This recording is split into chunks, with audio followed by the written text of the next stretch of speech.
Olá, prazer em estar com você em mais uma edição do Culturando, o nosso podcast em que a gente fala da cultura, dos acontecimentos culturais de Macaé, do presente e principalmente do passado. E falar em passado, gente, eu vou falar de uma coisa que eu tenho muita saudade. E engraçado que no caso de Macaé, é aquela famosa figura de linguagem da poesia, o passado, saudade daquilo que eu não vivi. Porque eu sempre falo aqui, eu estou em Macaé há 22 anos, então eu não peguei algumas histórias muito importantes, muito interessantes, que são contadas até hoje em Macaé. Uma delas diz respeito à qualidade, à pujança do que era o Carnaval de Macaé nos anos 70 e até um bom pedaço dos anos 80. Para falar do Carnaval de Macaé, eu recebo Francisco Carlos do Amaral, o popular Chiquinho. Grande Chiquinho. Isso aí, Silvio. Estou aqui para a gente bater um papo, né? Para falar de carnaval. Falar de carnaval. Eu não sou historiador, mas eu tenho histórias de carnaval. Mas você viveu o carnaval como de forma músico, muito né? pulsante, né? Sim, muito. Você é músico. Sim. Você é músico. Você é aquilo que antigamente chamavam de crooner. Eu fui crooner durante muitos anos. Isso, aqui em Macaé e no Rio de Macaé, Janeiro no também? Rio, em São Paulo, Niterói, por aí. Pelo Brasil fora. Sim. Eu pergunto para você, como era o carnaval de Macaé nos anos 70? Bem, anos 70. Deixa eu começar aqui quando eu cheguei em Macaé. Cheguei em Macaé em 1973, né? Meu pai ferroviário, né? Minha mãe do lar, e ele foi transferido para Macaé, veio trabalhar aqui. Eu morava em Niterói, estudava no Rio, trabalhava por lá, e meus irmãos também estavam aqui. E eu vinha esporadicamente a Macaé, passava por aqui, ficava fim de semana, às vezes voltava na segunda, às vezes vinha na segunda, voltava na quarta. No primeiro momento, a turma veio na frente e você ficou. Eu fiquei, lá no Rio. Eu só vim aqui para passear, na realidade. Aí, quando eu cheguei aqui, eu presenciei um fato assim que no Rio a gente não tinha. Boi pintadinho. Boi pintadinho, é verdade. Cara, eu fiquei alucinado quando eu peguei ali a Rua do Colégio, né? Que o pessoal chama de Rua do Colégio, que é a Tério Barreto. Sim. E eu estava na rua ali, na esquina, conversando com alguns colegas, e de repente eu escutei um barulho. Era assim, um arrastão do bem. Vi uma galera batendo lata, tambor. Na frente vi um boi, com dois caras embaixo rodando, um boi até vermelho e preto, eu flamenguista, né? Aquele boi vermelho e preto, aquela grita. Atrás vi uma boneca enorme, aquela coisa esvoaçante. Você nunca tinha visto aquilo? Não, porque no Rio não tem, no Rio não tinha isso, não tem boi pintadinho, no Rio a cultura é outra. Aí eu fiquei vendo aquela cultura de interior, falei, cara, que coisa bonita, aquela galera, uma comunidade inteira, a Aroeira todinha descendo a Tério Barreto. Cara, sinceramente, claro que eu não contei, mas devia ter mais de 1.000 pessoas. Tomaram a avenida. E eles iam até Ibitiba. Passavam pela Rui Barbosa, que hoje é o calçadão, né? Isso. Iam até Ibitiba, lá eles tomavam banho de mar. Voltava todo mundo, voltava tocando lá, às vezes um tambor furado. E uma garotada, tinha muita criança, né? Uma mistura de criança, adulto, idosos. E eu vendo aquilo, eu fiquei encantado. Aí eu perguntei pro cara, isso é o quê? Rapaz, isso aí é o boi pintadinho da Aroeira. Ele vem, ele se junta com o Botafogo, pega o pessoal ali da região, vem trazendo e vai juntando gente e vai aumentando. E o nome da boneca era Filomena. Boneca Filomena, achei aquilo sensacional. Aí eu quis saber por que Filomena, mas ninguém até hoje me disse o porquê da Filomena. Não sei se é algum personagem, alguém da comunidade com esse nome. E eu fiquei encantado com aquilo. Eu voltei para o Rio maravilhado. Cheguei lá e falei pra galera, bicho, Macaé tem um negócio esquisito. Tem um negócio de um boi pintadinho lá que... Arrebata o pessoal, Não, né? E sai quinta, sexta, sábado, domingo, segunda, terça, quarta-feira, os caras continuam, não param não. Então eu fiquei encantado com aquilo. Isso foi o primeiro momento do Carnaval de Macaé que eu vivi. Foi em 73. E entre idas e vindas, eu vim morar em definitivo em 1976. Aí eu vim em definitivo para Macaé. Aí eu pude me aproximar mais do carnaval, conheci músicos, né? Músicos sensacionais que faziam carnaval. Tinha um grupo de músicos que só tocava carnaval. Era o mundo da Nova Aurora, da Lira, que se juntavam em bandas para tocar. Formavam bandas. Bandas para tocar em clube. Eram bandas enormes, banda com 10, 12 músicos. E conheci alguns, até um nós perdemos agora há pouco tempo, o Jorge Peixinho. Sim. Grande saxofonista, também tocava em baile e tal. Aí comecei a me aprofundar na coisa do baile de clube em Macaé, que também era diferente do Rio. Bom, só deixa eu fazer um parênteses aqui importante. Nesta época aí, depois de 76, quando você vem em definitivo, Macaé tinha quantos e quais clubes? Bom, os clubes que ativos em Macaé na época eram o Americano, Atlético, que é na Aroeira. Americano é ali onde é o supermarket, na lateral do supermarket. Tinha o Atlético, na Aroeira, tinha o Ipiranga. O Americano não era lá onde ele está agora, na Rua Coronel Cizenando? Não, o Americano é aquele pedaço do supermarket, onde é a rampa do estacionamento. Sim. Ali era o Americano, que o Costa Mil comprou. Ali é a Rua Júlio Olivier, né? Júlio Olivier. Dr. Júlio Olivier. Isso. Aí tinha o Americano. O Americano era ali, eu não sabia. Sim, o Americano era fantástico. Era um clube que era frequentado exclusivamente por negros. Eram operários, era maravilhoso. Pessoal da ferrovia. Ferroviário, maravilhoso, cara, um ambiente maravilhoso, uma coisa assim gostosa. E todo mundo gostava do Americano. O Americano era assim uma espécie de clube que todo mundo gostava. Aí tinha um Atlético na Aroeira, que era mais frequentado pela comunidade da Aroeira, né? O pessoal da Aroeira. Tinha o Fluminense, né? O Fluminense era mais elite, né? O Fluminense mais ou menos. Fluminense e Tênis Clube eram mais elite. Não, né? o Fluminense era meio misturado. Sim. O Tênis Clube que era uma elite. Sim. Inclusive, na época, tinha até problemas de racismo. Isso. Houve algum problema lá, alguns problemas que eu fiquei sabendo na época. E aí eu conheci também o Ipiranga, né? Era o Ipiranga, Atlético, Fluminense, Americano e Tênis. Era esses 5. Para uma cidade do tamanho de Macaé, é uma quantidade de clubes expressiva. Ótimo. E todos operando. Todos. Fazendo evento. Os fins de semana dos 5 clubes funcionavam. Existiam os conjuntos de baile que tocavam nesses clubes. Sim. Ainda não havia discoteca, era só baile mesmo. Não tinha música eletrônica. Não existia. Aqui eram 5 ou 6 conjuntos. A música era orgânica. Orgânica, uma coisa mesmo, sabe? Legal. Porque aí quando você fala dos anos 70, você está falando de Lincoln estourando na capital, Sim, os Fíveres começando a fazer sucesso na capital. Renato e seus Blue Caps. Renato e seus Blue Caps. Sim, D'Angelo e seu conjunto, Gurisson, aquelas bandas de baile. Sim. Então, quando chegava o carnaval, que a gente está falando de carnaval, os grupos que se reuniam para tocar, eles faziam assim, em outubro, havia a proposta de carnaval para os clubes. Sim.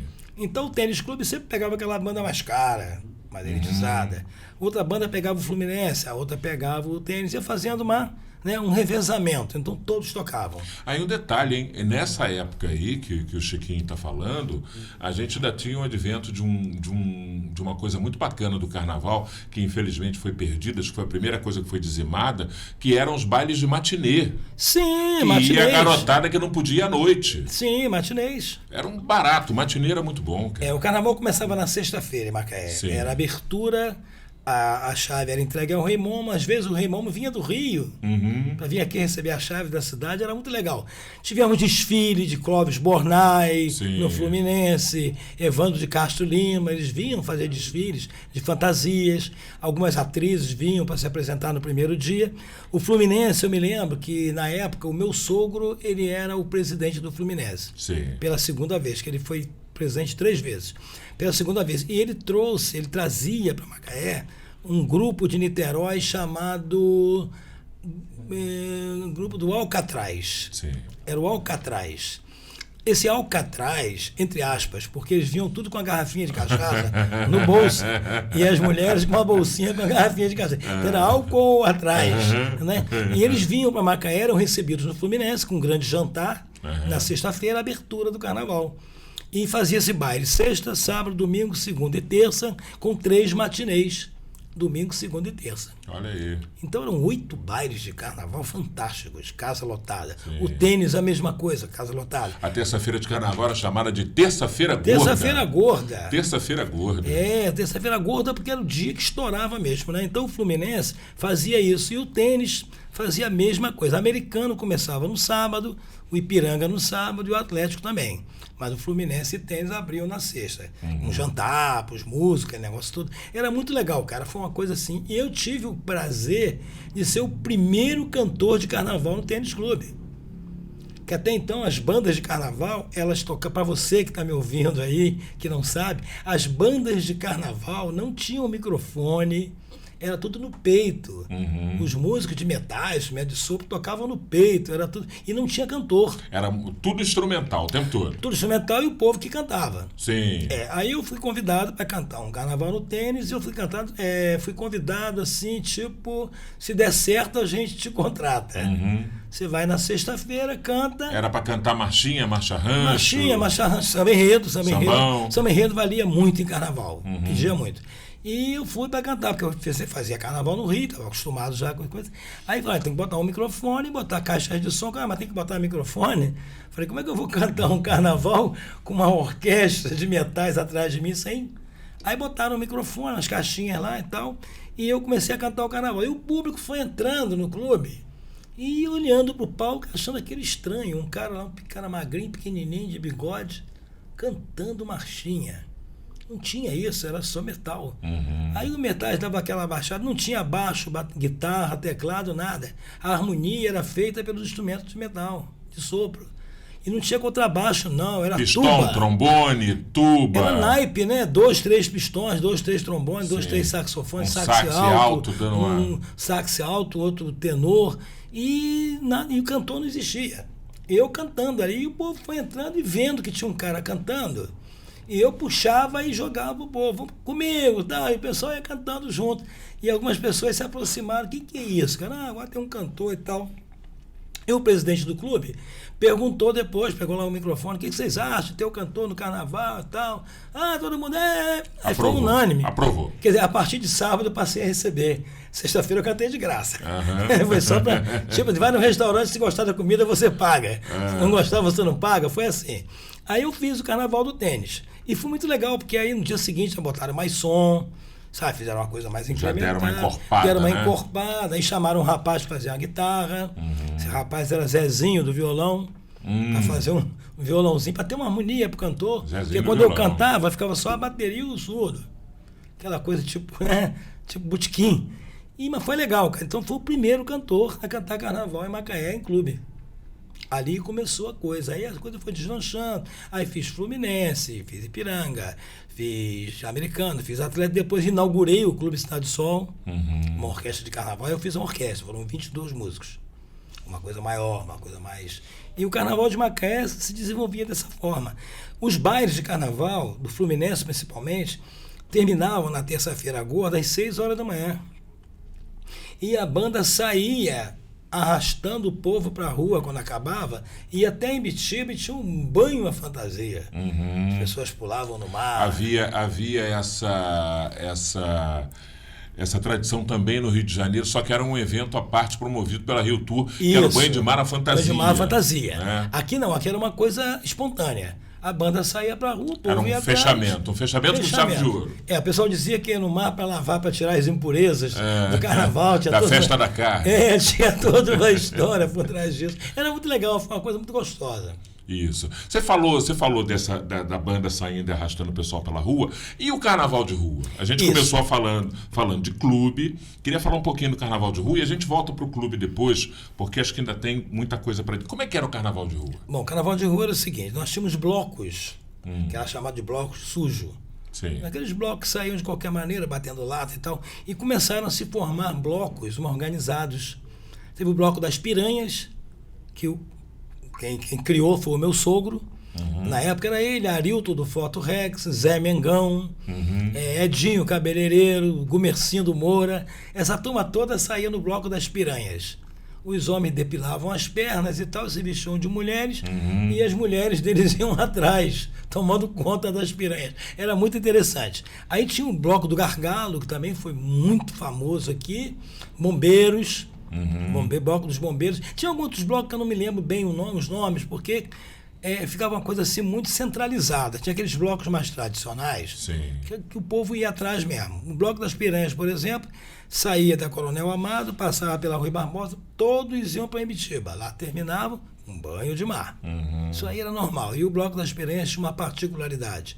E um caminhãozinho na frente, com 2 barris de chopp e um de cachaça. E a gente com a caneca pendurada no pescoço, ia ali bebendo e tal. Você imagina como chegavam essas almas na Imbitiba, né? Aí quando chegava lá em Imbitiba, ao invés de desfazer, Ainda bem que a Imbitiba não era uma praia hostil, né? Cara, a Imbitiba... Hoje é mais mansa por causa dos quebra-mares, mas mesmo naquela época sem o quebra-mar não era tão hostil, né? Não, a Imbitiba foi assim, pra mim, Macaé foi a praia dos meus sonhos. Podia se levar a família, você ia pra lá, as pessoas namoravam, curtiam, tocavam violão na beira do mar, faziam saraus. Uma praia com aspecto de Bahia, né? Sim, aquela muito Bahia. tranquila, né? Uma praia gostosa, tinha ali o hotel, tinha trampolim, o pessoal pulava de trampolim. Em frente tinha um hotel Panorama, que tinha um bar, que também era do meu sogro. Ele era ferroviário, mas era um cara muito ligado à cultura. Ele promovia muita coisa. O carnaval, por exemplo, carnaval ele tinha um bar chamado 860 na Ibitiba, que só tocava música da rádio 860. Que era a Rádio Mundial do Rio de Janeiro. Rádio Mundial do Rio de Janeiro. Quando você chegava lá, você se espantava. Você dizia, caramba, eu tô no Rio. O bar tinha tudo do Rio de Janeiro. O estilo, a música, o jeitão, né? Os tiragostos, as bebidas, era ele, os irmãos, a mãe, todo mundo trabalhando ali. Então foi uma coisa muito legal. E ele também cuidava do bar do Panorama, que as bandas de carnaval iam toda pra frente do Panorama. Pra, sabe, reverenciá-lo, porque ele era um cara, um carnavalesco, ele era um cara que se virava muito. E esse carnaval de rua, nós tínhamos as escolas de samba. Como era o nome do seu sogro? Você falou que mas não disse o nome dele. Joserval Alves Soutinho. Macaé conhece por Lurufi. Joserval Alves Soutinho. Família Lurufi. Soutinho. Família Soutinho. Conheço alguns da família Soutinho. toda ligada em carnaval, em música, em cultura. A mãe dele tocou violino. Sabe, as coisas eram muito ligadas. E nessa coisa do carnaval em si, isso aí era preparado desde outubro que começava o projeto de carnaval. As pessoas já começavam a viver o carnaval em outubro. Tinha bailes, o Yacht Club, eu esqueci de citar o Yacht Club. O Yacht Club fazia o baile da âncora e fazia também um outro baile, até botei aqui para não esquecer, Noite do Havaí. Todo mundo arrumadinho, bonitinho, como se estivesse no Havaí mesmo. E o conjunto tocava as músicas de carnaval e no meio tocava umas músicas havaianas e tal. Tinha desfile de fantasias. Nós tínhamos a tia Ilma, que era uma grande dançarina, né? Que ia para os carnavais fantasiados. Tinham pessoas que iam caracterizadas. Isso era muito legal. O Carnaval de Macaé, para mim, foi um dos melhores lugares de carnaval que eu vi no estado do Rio. Se não o melhor. Você me falou que fora do ar, que inclusive esse carnaval, ele tornou-se algo tão interessante, tão atrativo, que tinha gente que vinha passar o carnaval aqui por causa do carnaval. Por causa do carnaval. Eu tenho até uma gente história. Que vinha de fora, que vinha de outras cidades. Outras cidades. Minas Gerais vinha muito, Espírito Santo, Bahia. Eu me lembro, inclusive, que uma vez eu conhecia muito o pessoal do Flamengo, eu ia muito na Gávea, eu andava junto com o pessoal da banda do Zé Pretinho, com o Jorge Ben. E o Doval, que jogava no Flamengo, ele ia muito para Búzios. O argentino. Argentino adora Búzios, né? Não, ele é muito para Búzios. E um dia na Gávea, ele perguntou assim, você mora onde? Eu falei, meus pais moram em Macaé. Eu vou lá sempre. Onde fica Macaé? Falei, você de Búzios a Macaé, você gasta mais 1h30. Ele de Búzios, ele veio a Macaé comigo, para conhecer Macaé. Eu o trouxe numa sexta-feira de carnaval. O cara ficou aqui até quarta-feira de cinza. O cara ficou doido. Veio para dar para conhecer. Para fazer um bate-volta, ficou. O bate-volta ficou por aí solto, aí pulou carnaval, dançou no meio do povo. Quer dizer, então o carnaval daqui atraía mesmo. Tá? Até, isso aí, você falou 80, até 1995, mais ou menos, a gente ainda curtiu um pouco de carnaval de clube. Eu ia te perguntar isso. Nessa linha do tempo, qual era exatamente o ponto de corte, onde as coisas começam a mudar? Você diria que é 1995? Por aí. 93 a 95, começou a haver um corte, os clubes começaram a não ter mais uma pegada para fazer carnaval. Faltava dinheiro, o sócio ia afastando, os sócios começaram a se afastar. Muitos sócios do Fluminense, por exemplo, eram de fora. Nós tínhamos sócios no Fluminense que eram do Rio. Porque o meu sogro, na época, ele fez um convênio com o Fluminense do Rio, com o Francisco Horta, o então presidente do Fluminense, que todos os sócios do Fluminense do Rio e de Macaé podiam se frequentar. Podia ir na Laranjeiras, podia vir aqui, só mostrar a carteirinha, era um convênio. Isso aí juntou muita gente, então nós tínhamos mais ou menos, cheguei a ser diretor do Fluminense, nós tínhamos mais ou menos uns 3.500 sócios. Na década de 90 a coisa começou a dar uma... Mas o carnaval do Fluminense, por exemplo, ele era restrito só a quem era associado? Não. abria bilheteria, convidados. Sendo que o associado não pagava ou pagava menos, muito menos. O associado ele pagava uma anuidade. Sim. Então, quando chegava no carnaval, tinha uma taxa de carnaval. Sim. Uma taxa mínima, só para manutenção. E o associado podia levar um convidado. O segundo convidado pagava. Sim, entendi. Então, ajudava a levar a gente também. Ó, você traz uma pessoa, não paga, a outra vai pagar. Então, E o não sócio pagava a bilheteria normalmente. Normalmente, e o bar funcionava legal, as pessoas consumiam muito. Carnaval de Macaé foi, para mim, eu estou com 71 anos, foi o melhor carnaval que eu vi até hoje. Então, para falar de 95 você sente que começa a mudar. Tem a ver com o fato de as pessoas terem ficado mais velhas, parado um pouco de curtir o carnaval, não ter tido uma renovação de público, da manutenção de um gosto popular, foi uma questão de mudança de geração. O que rola? Tem um pouco de cada coisa aí. Tem um pouco de mudança de geração, porque eu vejo que hoje aqueles idosos ainda continuam curtindo muita coisa. Faltou-lhes espaço, de repente.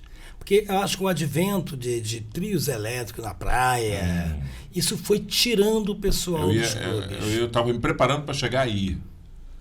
Exatamente nessa Deu uma questão antecipada, aí. né? Não, mas está valendo, está valendo. Nada contra trios elétricos. Eu acho que a gente tem que ter abertura para tudo. Mas foi uma coisa muito abrupta.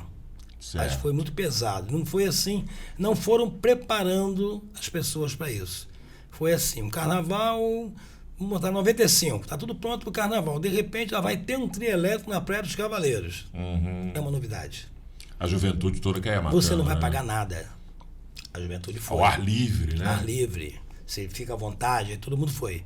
E os mais velhos, que ainda queriam frequentar clube, ficou aquela coisa muito minguadinha, fraquinha. Os clubes foram enfraquecendo. O jovem... Tipo, foi perdendo energia. Perdendo energia. E o jovem não quis mais ser sócio. O pai, antigamente você passava o título de sócio de pai para filho. Isso. Meu sogro passou para as filhas. Sim. As filhas passou para os filhos. Mas só que os filhos não aderiram. Eles... não, lá é mais fácil, que eu vou chegar ali, eu estou ar livre. A verdade é que o clube foi se tornando menos atraente para o jovem, sim, né? Também. Foi menos atraente, acredito que sim. Por aí sim. Houve um incentivo, que a gente não tinha carnaval naquela época. O carnaval era feito pelo povo. Sim. Era o povo que fazia o carnaval, que bancava o carnaval. Depois começaram assim, a politizar o carnaval. Aí vem um prefeito e banca uma banda, vem outro prefeito e banca outra banda. Aí o músico também foi se acomodando. E, cara, quando chegar no carnaval, eu estou garantido, o prefeito vai me contratar, vai me colocar em cima de um trio elétrico. Isso também foi acomodando. Então, nos anos 70, o poder público, ele não promovia carnaval público? Ele não fazia evento carnavalesco? Não, porque eu me lembro que a gente, para fazer carnaval em clube, eu fui diretor de clube também. A gente pagava tudo quanto é taxa. Taxa de prefeitura, taxa de bombeiro, taxa de tudo, para poder fazer o carnaval. E a gente não tinha incentivo deles. Eles não abriam mão de taxa. As taxas eram cobradas. Ali, bonitinho e tal, eram pagas 2, 3 meses antes. Entendeu? Então não houve na época não houve assim, uma colaboração para que o carnaval se realizasse. Era mais o povo mesmo. Quem fazia carnaval. Mas assim, com um clube cheio, estava resolvido, né? Sim. Você paga a taxa, você paga tudo, mas só a bilheteria mais o bar, você resolve o teu problema. Resolve. O negócio é quando o público mingua. Mingua. Quando ele mingua, fica esquisito. Exatamente. Vários clubes por aí, pelo estado do Rio, foram fechando até por isso. Porque o forte de alguns clubes era o carnaval. Sim. Eu lembro que uma cena para mim que é muito, muito triste, e eu cheguei a pegar esse clube aberto, cheguei a assistir show nesse clube, que foi o Ipiranga. Eu assisti um show da Alcione. Eu estava em lá 2003. Em 2003 eu assisti um show da Alcione e você já via um sinal da precariedade do que estava por vir. Exato. Que nós tivemos que esperar 3 horas o show começar porque simplesmente faltou luz. E um clube não tinha um sistema de gerador. O proponente, o produtor do evento, enfim, sim. não tinha um sistema de gerador. Então, por aí, você já via o que estava por vir. E logo depois o clube veio a ser totalmente depredado, depreciado. O telhado caiu. Foi uma coisa horrorosa, um patrimônio fantástico. Eu acho linda aquela frente do Bonito, né? Ipiranga, que dá para a Rua da Praia ali. Você conheceu por dentro ali o salão? Sim, né? sim, Lindo, sim, bonito, sim. um salão bonitinho, jeitozinho. Mas aquela frente dele é uma coisa muito imponente, bacana, né? bonita, Ela é diferente. E é uma pena realmente. Agora, antes da gente falar da influência do poder público, quando ele começa a promover evento, né, leva para a praia o carnaval, monta palanque, que realmente esvazia o clube, eu acho que tem uma outra coisa também, Chiquinho, sem a gente entrar no mérito do gosto musical, que foi a penetração, né, e aí isso não tem um sentido pejorativo, mas é um fato, por exemplo, da música baiana, do axé music. Sim, porque sim. o trio elétrico chega a reboque do axé. Sim. Eu não sei quem chega primeiro, mas o fato é que tudo começa com o axé. Sim. O axé tomou de assalto o carnaval das cidades, não? Tomou de assalto. Em 1989, a gente estava fazendo carnaval ainda, com um pouco de pressão, e já havia essa coisa do axé querendo tomar Aqui na cidade. o lugar. A gente lembra dos cavaleiros, aqueles barezinhos, fazer um grito de carnaval. Havia muito grito de carnaval. Grito de carnaval, Então, uma coisa que acabou também é o tal do baile. Depois do carnaval vem a Semana Santa, Isso. aí sábado de aleluia. Não tem mais. Era uma tradição fazer o sábado de aleluia. Fazer um baile. Fazer um baile, não tem mais. Esse ano eu tentei até fazer, não consegui.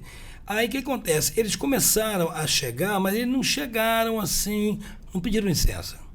A verdade é essa. É porque você está falando de 1989. 89, 90. Sabe o que acontece também nesse período aí? Eles já estavam no Globo de Ouro, Sim. eles já estavam no programa do Chacrinha, Isso. já estavam no Silvio Santos. Aí, meu Exato, amigo, não tinha jeito. como é que você Raul combate? Gil. Como é que você combate? Não combate, né? Porque entra com força. Aí houve uma pequena resistência na época de alguns músicos. Eu fui um dos resistentes. Gente, vamos manter o nosso carnaval, fazer aquela coisa. Eu cheguei a fazer um carnaval no Fluminense, acho que foi o último carnaval que eu fiz lá em 93, que eu fiz até uma doideira, né? Porque eu não quis contratar músicos já cascudos, não. Eu peguei uma garotada. Rapaziada. Peguei uma garotada, era Marcelo, baterista, Aprígio, Anderson Aprígio, saxofone, só garoto. Peguei uma garotada, montei uma banda, botei no Fluminense, a banda foi um sucesso. Os garotos chegando com 4 pulmões cada um, né? Soprando até vela à distância. Botei os caras no palco, os caras arrebentaram. Foi um negócio de louco. O Fluminense ficou doido. Aí quando foi em 95, o Fluminense quis repetir isso, mas eu já não consegui os garotos. Porque esses garotos já começaram, assim, os caras começaram a contratar. Falou, o moleque lá é bom, puxa, aquele também é bom, traz. Eu tive que trazer, então, uma galera de fora, que trabalhava comigo, que vinha sempre, fiz 95 ainda. Depois daí a coisa foi mais complicada, porque eu faço carnaval desde 1970. Desde 70 que eu faço carnaval. Então Macaé eu comecei a fazer em 76. Depois eu voltei a fazer no Rio, fazer fora daqui e tal, mas sempre fazendo alguma coisa por aqui. Sempre fazendo. E foi uma pena que a gente... nós tínhamos também, você falou em carnaval de rua ainda há pouco, uma batalha de confete. Também era uma tradição Era muito comum no Rio de Janeiro. sensacional. Isso foi uma cópia que a gente pegou do Rio de Janeiro. Batalha de confete. E essas batalhas de confete também terminavam sempre na Imitiba, o pessoal tomando banho de mar. As escolas de samba da época, que eram a Aroeira, as tradicionais, Princesinha do Atlântico, ali do Cajueiro, né? Isso. Princesinha do Atlântico, aí veio depois a Barra, Visconde, aí a coisa foi... Mas quando desfilava Aroeira e Barra, havia uma rixa muito grande. Saía faísca, né? Saía briga, era uma confusão danada. Não podia se encontrar. Então tinha que desfilar uma num horário, terminou... Dispersar, vinha outra, porque se chegasse junto, dava um brigueiro danado. Eu me lembro muito bem disso, a Princesinha era muito boa. Uma escola bem dinâmica também. Aí eu pergunto pra você o seguinte, você que era um crooner de banda de carnaval, que pegou esse tempo áureo e foi pegando essa transição, como foi pra você, eu vou fazer aqui uma figura de linguagem, como foi pra você a primeira vez que você estava no palco, por exemplo, lá se preparando para puxar uma Máscara Negra, um Cidade Maravilhosa, um Cabeleira do Zezé, e de repente alguém lá do meio grita pra você tocar El Chan. Como é que foi isso? Pô, você aí me tocou na minha ferida. É porque... Vou pedir só para você chegar para frente um pouquinho. Tá. Eu sempre fui um cara, assim, considerado um cantor maldito. É. Eu nunca cantava o que pediam. Eu cantava o que eu queria. Então era diferente. A princípio, quando eu ouvia uma coisa dessa, eu ficava quieto, cantava. Mas se a pessoa insistisse, eu parava o baile, dizia assim, aqui a gente canta música. Era isso que eu falava. Porque realmente não dava pra gente, sabe, sair de uma posição que a gente ocupava, porque a gente tinha um público que respeitava a gente e que a gente respeitava esse público. Certo. Eu não estava ali para cantar para meia dúzia, eu estava para cantar para uma maioria. E essa maioria queria ouvir a cabeleira do Zezé, a máscara negra do Zequete, entendeu? Queria ouvir isso. Então a gente forçava uma barra às vezes, mas começou a desgastar. Até porque isso devia começar a ser mais recorrente com o passar do tempo, né? Isso, começou a ficar recorrente. Aí já não era mais um, tinha 2 caras, os caras tinham 3, daqui a pouco era um grupo, aí eles provocavam uma reação, ameaçavam subir em palco, tinha muito disso. Caramba. E a gente era obrigado, às vezes, a mudar por causa deles, e não era legal, porque a gente não satisfazia o público que a gente estava pegando ali, que era aquele público-alvo. Nós tínhamos um público-alvo, era o público de carnaval. A pessoa se preparava o ano todo para o carnaval, fazia fantasia, preparava os filhos, recebia famílias, primos, sobrinhos, netos. Nós vamos para o Fluminense pular esse carnaval, que tem uma banda lá que toca isso. Aí o cara gritava no meio lá, toca é o Tchan. Aí, aquilo dava uma quebrada, né? Mas a banda era maior, então a banda tinha que se impor. Né? E mesmo porque as bandas de carnaval naquela época, você não via uma banda de carnaval com menos de 10 figuras. As bandas eram numerosas. Agora você né? vê aí o cara com teclado fazendo um baile de carnaval. Sim. Teclado de um doideira, surdo. Né? Doideira. E né? fala que é a banda tal, o cara com teclado de um surdo. Cara, nada contra a tecnologia. Eu até a uso e sei usar. Faço dela um instrumento. Não me deixo levar por ela. Monto meus playbacks e tal, mas não deixo fugir a minha característica, que é uma coisa sólida. Agora a gente tem o tal do VS. Eu trabalho com VS. Mas que é uma coisa curiosa, né? É uma base pré-fabricada que serve como harmonia para a banda tocar qualquer coisa. Sim, toca o que quiser. Prepara um VS, bota um cara para cantar. Se o cara for mais ou menos afinado, ele já leva. Bom, aí... Chegamos então ao ponto, para a gente chegar na reta final do nosso papo, chegamos ao ponto em que o poder público vira também um promotor de eventos, montando o carnaval como política pública de lazer e de cultura, que não se deve discutir, é algo maravilhoso, proporcionar cultura e lazer e entretenimento para as pessoas. Mas isso também foi uma porretada nos clubes, não? Foi uma cacetada geral. Porque mesmo porque você não é só clube, não.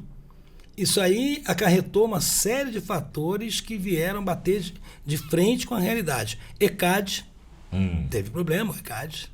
Tá? Os órgãos como Ordem dos Músicos, Sindicato dos Músicos, os sindicatos quebraram com isso, porque os sindicatos tinham um grupo de músicos que mantinham os sindicatos funcionando e tal, e de repente a coisa começou a degringolar de uma tal forma que hoje você contrata um cara que vai levar um VS pra fazer um carnaval, bicho. Não dá emprego pra mais ninguém, né? Ninguém, tá todo mundo desempregado. Eu vou querer baterista pra quê se eu tenho tudo no VS? Pra que eu quero um tecladista? Eu tenho teclado virtual, eu ligo ali, aperto um botão, ele vai embora e acabou. Então isso aí, esse ponto aí, eu sempre bati nessa tecla. O poder público, ele deve e pode gerir cultura. Ele não pode interferir na cultura popular. Foi o que houve com o carnaval, principalmente. Macaé aconteceu muito isso. Você acha que foi uma interferência? Foi uma interferência. No modelo? Não pediram licença. Não sentaram com os clubes para conversar. Eu me lembro que a gente chamou uma vez a prefeitura para sentar com os clubes, com os diretores sociais, para negociar o carnaval. Vocês fazem um carnaval assim durante o dia, até 7h30, 8 horas da noite. E à noite a gente faz o baile. E não aceitaram, não. Botaram 10 horas da noite, 11 horas, meia-noite. No horário do clube. No horário do clube. Quer dizer, como vai fazer baile? Qual clube que vai abrir 10 horas da noite, sabendo que lá na Praia dos Cavaleiros tem um grupo em cima de um trio elétrico tocando axé? Ele não vai levar público. Então não houve uma negociação, não houve uma lisura. Eu critiquei muito na época e fui muito criticado por ter criticado isso. Mas eu falei abertamente, falei, vocês foram covardes com os clubes, porque os clubes arrecadam e pagam impostos. Então, como é que o clube vai pagar imposto se ele não trabalha, se ele não funciona? Era uma reflexão interessante essa, hein? Eu peitei na época, eu tentei conversar com... Na época o prefeito era Carlos Emir Mussi. Sim. Fui à secretaria dele, sentei, pedi uma reunião e ele me disse o seguinte, olha, conversa com a minha secretária porque ela está irredutível. Quer dizer, não era ele, era ela. Uhum. Ela queria, porque queria fazer lá os caras da vida, lá os amigos, não gosto de citar nomes que eu não vou dar. não vou dar camisa para descamisado, né? Então, na realidade, foi isso que aconteceu. A gente perdeu espaço, todos nós perdemos espaço. Alguns músicos ainda conseguem trabalhar, porque tem uma amizade com um, com o outro. Outros não trabalham. Eu sei que eles falam comigo, porque eu represento sindicatos. São 7 sindicatos que eu represento aqui na região, de artistas. E eles vêm falar comigo, mas Quinho, como é que a gente faz? Não faz. Vocês deixaram acontecer. Quando eu chamei vocês para sentar, olha, vamos, nosso carnaval está acabando. E o mais triste, né, Chiquinho, é que muitos desses músicos não tinham uma segunda opção de subsistência, viveram apenas como músicos de uma época pungente que tinha trabalho para todo mundo, todo dia praticamente, a maioria. E muitos não conseguiram sequer aposentar. A maioria está aí a deriva. Ou estão aí com um benefício mínimo de subsistência. Eu sempre tive um trabalho paralelo. Sim. Sempre fui profissional, mas com trabalho paralelo. Sim. Consegui a minha aposentadoria e me aposentei como músico também. Sim. Porque eu pagava como músico. E eu vejo, ontem eu vi uma entrevista de um grande compositor brasileiro que tem que trabalhar até morrer porque perdeu a aposentadoria dele. Uhum. E o cara é famosíssimo. Que foi o Ivan Lins, né? Exatamente. Eu vi essa entrevista, eu fiquei apavorado. Assustado com o que o Ivan Lins falou sobre direitos autorais. Vai trabalhar até morrer. E ele fala, eu terei de trabalhar até morrer. Porque ele recebe lá, por gravações dele, 0,00000,1. Ele disse, gente, para você ter uma ideia, o Ivan Lins, compositor que dispensa apresentações e comentários. Ele disse que ele precisa de 20 mil execuções numa plataforma para ganhar R$2. Acho que ele falava em R$2. Peraí. É assustador, né? Peraí, é Ivan Lins, cara. É assustador. É Ivan Lins, o cara que no exterior tem um nome danado. Vai em Nova York, todo mundo conhece o Ivan Lins, tocou com Al Jarreau, tocou com o George Benson. Todo mundo. É uma doideira. A gente falou muito de passado, o carnaval do passado. Mas eu queria fechar falando de presente barra futuro. O que você projeta? O que vai acontecer daqui para frente? Olha... Vai ficar como está? Se não houver uma mobilização dos músicos, principalmente dos músicos, não vamos a lugar nenhum. Daqui para frente é só derrota, como diriam os antigos. Daqui para frente é só derrota, porque eles têm que se mobilizar. Eu faço parte, sou membro de sindicatos que trabalham nessa direção, de mobilizar a classe para poder sentar junto aos clubes, prefeituras, porque, veja bem, também ficou muito cômodo para o músico o poder público chegar e bancar um carnaval. Ficou cômodo, muito cômodo. Mas no frigir dos ovos, né? Eu gosto muito dessas expressões antigas, eu sou antigo, né? No frigir dos ovos, o cara vai lá e recebe um cachezinho, que não dá para nada, mas ele está recebendo aquilo ali. Ou ainda que dê pontual, naquele momento, né? É só aquele momento, depois não ele é esquecido. Uma continuidade. Depois ele é esquecido. Veio o carnaval, aí montou a banda de João das Couves. João das Couves vai tocar na Ibitiba. Quanto é o cachê da banda? É 10 mil. Cara, 10 mil reais você não faz uma banda de carnaval hoje. Faz assim, nesses moldes. Sim. Impondo. Eu pago 10 mil, é pegar ou largar. A última banda de carnaval que eu fiz para tocar em Macaé foi na Ibitiba. Foi a banda do Benê, não é? Não, foi a primeira gestão do Aloysio. Minha banda custou 25 mil. Para eu conseguir os 25 mil, eu penei, eu suei. Eu tive que mostrar para eles que valia os 25 mil. Para tocar 4 dias? Para tocar, não, tocamos 3 dias. Sim. 3 dias, na realidade. Ainda impuseram isso, não, você pode tocar só 1h30, vai vir outra banda, vai revezar com outra banda, tudo bem, tranquilo. Mas aí foi 25 mil e quem ganhou mais ganhou 10. Eu impus os 25 mil. Eu cheguei e impus, na minha banda não toca. E só sobe no palco com 50% no bolso. Esticou a corda e ganhou. Ganhei. Mas foi a última vez, não me deram mais nada. Não, o cara é... Porque eu cheguei a fazer carnaval em Macaé por 40 mil, 45 mil. Mas eu botei banda com 20 músicos. Sabe, botei orquestra. Eu não gosto de montar bandinha. 4, 5 músicos, eu não faço isso. Esse negócio aí que você falou, que o músico vai ter que... Para mudar, depende do músico ter vontade. Sim, mas eu percebo, Chiquinho, que os músicos... às vezes, mesmo quando se trata dos interesses próprios da categoria, não falam a mesma língua. Não. O músico, ele é um serzinho meio complicado de se entender entre si, não é não? Meio, diria, totalmente complicado, né? Meio, né? Meio foi bondade minha? Meio foi bondade sua. Você tem uma ideia, para a gente não se alongar demais nesse assunto, eu não gosto muito de tocar nesse assunto, não, que dá a impressão de que eu sou, assim, comunista. Eu sou comunista. Porque eu brigo pelo bem comum. A minha classe é o bem comum para mim. Eu não... Desde 2014 que eu não legislo em causa própria. Eu sou de um sindicato de músico, sou da dança, da poesia, então eu trabalho para essas classes. Tá? Então eu não puxo para mim. Não boto mais projeto para cantar em lugar nenhum.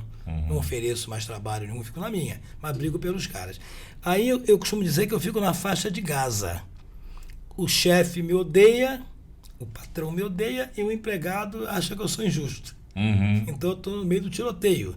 Eles estão brigando e as balas estão pegando em mim. Mas eu busquei isso. Eu quis fazer isso. Eu quis ser... esse cara aí. Esse cara que fica no meio ali, brigando, e tal. E quando eu vou falar com algum músico, eu ouço sempre o seguinte: mas você tem uma vida boa. Você é um cara aposentado. Eu digo assim: eu fiz por onde? Trabalhei para aposentar. Eu não aposentei. Eu não sou filha de militar. Eu sou filho de ferroviário. Não caiu no colo, né? Nada cai no meu colo. Pode cair uma chuva, uma jaca de cima de uma jaqueira. Agora, eu lutei por isso, agora vocês não lutaram. Há pouco tempo, alguns músicos me procuraram, como é que a gente faz para aposentar? Fala, quantos anos vocês contribuíram? É minha pergunta. Quantos anos vocês contribuíram? Matemática pura, né? Pura. Eu contribuí 40 anos do Estado e 35 de músico. E aí, vocês contribuíram o quê? Você não pode dar um jeito? Não, eu não dou jeito. Isso aí, INSS, procure INSS, negocia com eles. Eu posso fazer para vocês, dar uma declaração de que você atuou. De exercício de função. Você vai me comprovar algumas notas e eu vou dar a declaração e acabou. Fora isso, vocês têm que correr atrás. Bicho. Então, o que acontece é isso. O músico, essa classe é desunida. Ela não luta pelo bem comum. Eu já ouvi músico falar assim: eu vou ali matar um cachê. Essa expressão é horrível. Matar um cachê significa o quê? Vou lá, toco, recebo e vou embora. Matei o cachê. Matar cachê, bicho, é uma expressão horrorosa. Lá no Rio, o músico que fala vou matar um cachê, ele é execrado. Eu vou ali matar um cachê. Ele não faz isso. Ele vai trabalhar, é um trabalho. E o trabalho bem feito tem que ser bem remunerado. É por aí, eu penso assim, eu tenho essa conotação. Por isso que eu sou comunista. Você não acha que isso também teve um pouco a ver com o excesso de gente oferecendo serviço? Muita coisa. Minha mãe aí dizia, o contratante acaba pensando no valor. No valor, isso. Em detrimento da qualidade. A minha mãe dizia que um dia o palco teria mais gente do que na plateia. Está acontecendo.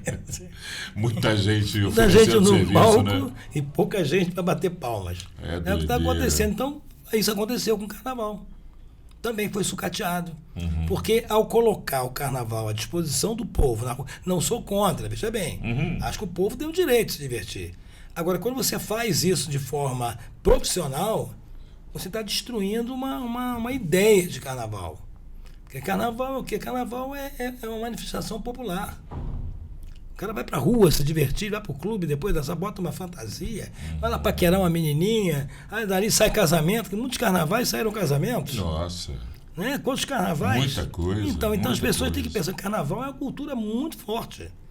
Muito forte. As pessoas estão levando a coisa É dinheiro. Vai lá, toca, recebe, vai embora. Eu vou te falar, eu peguei um pouco do carnaval de clubes lá no Rio de Janeiro, subúrbio do Rio de Janeiro, onde aconteciam os melhores carnavais, era no Bons subúrbio, bailes. com certeza. E era criança, mas era muito bom, era muito bom. Eu tinha muita. Eu fiz carnaval em Madureira, fiz carnaval em tinha muita Cascadura, fiz carnaval no Meia, fiz carnaval na Zona Sul, em Copacabana, fiz na Barra, fiz carnaval em vários pontos do Rio. E eram bons. E os do subúrbio eram os melhores. Os subúrbios eram os melhores, mais gostosos. Isso era mais muito incrementados. bom, rapaz. Quando na terça-feira de carnaval, quando do meio pro fim da madrugada, quando a banda atacava pam, param, param, param, param, Isso. dava uma tristeza de você saber que o carnaval estava acabando, cara. Rapaz, a gente no palco, quando a gente olhava para trás com o maestro, falava Era assim, quando você cidade maravilhosa. constatava que o carnaval ia acabar. Bicho, acabou. Eu lembro de uma vez em São Pedro da Aldeia, a gente fazendo um carnaval com o seu Celso, trombone. Aí quando ele começou eu não consegui cantar, eu saí e fui chorar lá atrás. Falei, pô, acabou o carnaval, cara. Era muito bom, né? Enfim, histórias de uma época que passou mas eu acho que com união, com determinação, com consenso, com entendimento, lógico, a gente não vai voltar a viver aquela atmosfera, porque aquela atmosfera era de uma época e aquela época passou. Então, Sim. os saudosistas... É muito perigoso ser saudosista. Não, é perigoso, né? Eu sou saudosista demais. Eu também sou. Mas a gente tem que ter consciência que a atmosfera é de uma época. Isso. Mas também a gente tem que ter a responsabilidade de passar o bom hábito, né? Ou pelo menos dar às novas gerações a possibilidade de conhecer. Ainda que se elas não quiserem aderir, é uma outra coisa. Sim. Mas conhecer. E as gerações que estão aí mais novas não estão tendo sequer a oportunidade de conhecer. Exatamente. Eu acho que isso é que é muito lamentável. Chiquinho? Eu tenho muita sorte, para finalizar, que tem um filho com 32 anos que montou o Bloco das Danadas em Macaé, desfilou vários anos aí. Ele gosta desse carnaval de rua, de bloco. É muito Entendeu? bom, né? Ele gosta, a minha filha gosta. Então a gente tem essa história, sabe? A gente mantém essa história. Ele gosta. Ele adoraria um clube no carnaval, ele gosta disso. Mas, infelizmente, a gente não está tendo mais essa oportunidade. Eu reitero que políticas públicas devem ser feitas, sim, mas com consciência. Tem que se pensar, tem que se conversar. Se são políticas públicas, tem que conversar com o público. É isso. Conversar com o povo, saber se o povo quer, se o povo não quer. É chegar e fazer, não, como fizeram, não. Chegaram e jogaram e aderiram. As pessoas aderem, porque aderem, não adianta. Se você jogar, aderem, não tem jeito, mas deveria estabelecer um consenso. Senta com os clubes, negocia. Gente, vamos fazer um carnaval de praia meio-dia às 4, ou de 2 às 6. À noite tem um clubezinho lá, vai no Fluminense, vai no Ipiranga, vai no tênis, no Ipiranga não tem mais, mas vai no tênis, vai lá, dança um pouco, brinca, se diverte. O clube também está arrecadando, está pagando impostos, está ajudando também. Então, realmente é isso. Eu poderia até me estender sobre isso, mas eu não quero, que aí eu vou entrar num mérito que não é meu. Fica para uma próxima, você já está convidado para a gente voltar a falar aqui de carnaval. Numa outra oportunidade eu queria falar muito sobre os bailes, a época dos grandes bailes, das grandes bandas de baile, da música popular, dos bailes dos namorados, de tudo de muito bom que acontecia, mas fica para uma próxima oportunidade. Fica um gostinho de quero mais. Com certeza. Chiquinho, valeu, muito obrigado pela tua presença aqui no Culturando. Eu que agradeço a oportunidade que você me dá de poder esclarecer algumas coisas que a gente às vezes guarda pra gente e acaba levando pro túmulo. Não é legal, não. A gente tem que deixar, tem que colocar para fora. As pessoas têm que saber o que a gente pensa, como a gente pensa e por que a gente pensa. É isso aí. Tem isso um é muito importante.